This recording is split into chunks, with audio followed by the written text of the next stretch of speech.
Scope document చూడు ఇక్కడ ఏముంది, scope document. Blueprint stages అంటే ఇవి చెప్పాలి. Scope document, as is information, to be information, gap analysis, G A A P, ఇంకొక ఏ ఉంటుంది ఇక్కడ తప్పు ఉంది చూసుకోండి, G A A P, gap analysis, sign off. Scope document, as is information, to be information, gap analysis, sign off. ఇవన్నీ కూడా స్టేజెస్ అన్నమాట. బ్లూ ప్రింట్ స్టేజెస్ అంటే ఇవి చెప్పాలి. అసలు బ్లూ ప్రింట్ అంటే మీనింగ్ ఏంటి? What you mean by blueprint? Blueprint అంటే మీనింగ్ ఏంటి? బ్లూ ప్రింట్ అంటే, blueprint is nothing but configurational document.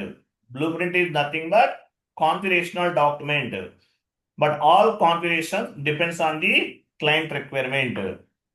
Blueprint is nothing but configurational document, but all configurations depends on the client requirement. Blueprint ని base గా చేసుకుని మనం configuration